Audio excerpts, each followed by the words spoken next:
We're back here on the Duncan Duo Show talking about surveys now. The most exciting thing in the world, Ridge, because people don't know what they are. And this is kind of funny. I'm going to tell a quick story. We're going to ask Ridge Bartle from Vision Land Surveying kind of quickly to summarize what a survey is, and then I'll tell my funny story about what I had happen this week. So, Ridge, for our consumers out there listening, sometimes they don't know what a property survey is. Just in a nutshell, what is it?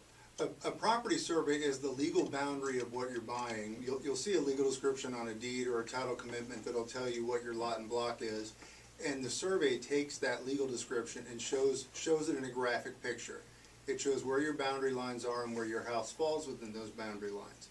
So that's really the product in a nutshell. So you're seeing where the house sits, where the pool sits, where the trees are, where your driveway is, where the easements are, all those types of things. And you know, we had a client this week.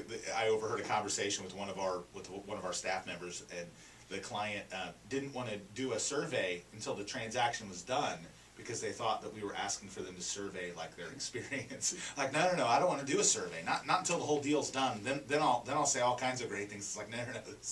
This is a survey that that you have to have with what you're buying here with a loan. So, we talked about this before, but a lot of cash buyers out there, and Sean, you mentioned having some legal challenges with this too. A lot of cash buyers out there are choosing not to do surveys. What are they risking in that scenario when they don't do a survey, they buy the home cash? Because they don't technically have to do one when they buy cash. One of the things that we try to tell everybody, and it doesn't matter who you use for the survey, if you're paying cash for a home, you're potentially buying somebody else's problem.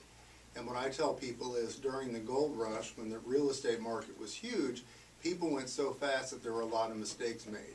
So if you buy something cash and you don't get that survey, you're inheriting a potential mistake that was made that's followed the property since it's been built, or since it was last foreclosed on, or however you're going to move forward in that acquisition. So if you're paying cash, you run the risk of buying someone else's problem. And I think the cash person sometimes thinks to avoid that because they want to avoid the expense. What is a typical survey? And I know they vary depending on a lot of variables, but what's a range of costs for a survey from you guys? A typical lot and block is $275. So they're wanting to avoid paying $275, $350, whatever it is, different companies and all that.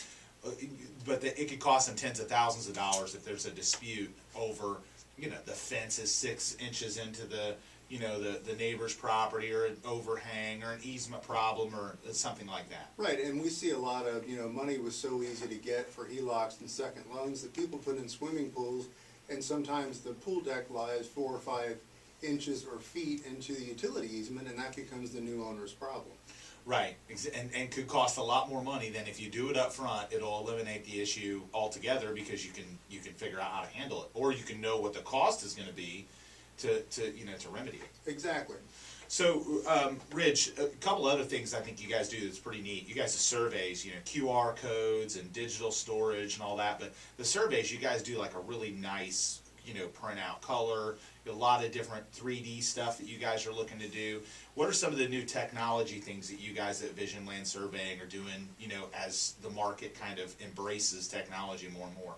One of the things we do, and I think we do it very well, is we do a full color survey, because it is a confusing process, and it's one of the most confusing things that you can look at.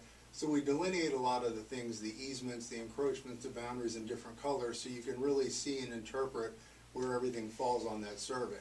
We also send out a USB drive that looks like a credit card after closing that contains the survey on it, so you always have access to that, because it's a document you're going to need forever. Yeah, and it's funny, the color thing is really nice, because to the normal layperson looking at that survey, it's like, well, what? This is Greek. I mean, they're confused. They don't know what these lines means, the dotted line and the solid line. It can get really confusing for them. So the color kind of, you're right, it makes it really easy for them to understand what each boundary line and all the differences are. So appreciate talking to you, Ridge, and we'll talk to Sean about that a little bit later in the show as well, to talk about the legal challenges that you can have with surveys. But we got to run to a quick news break with our very own Hal Lamb, and we'll be back after a quick break.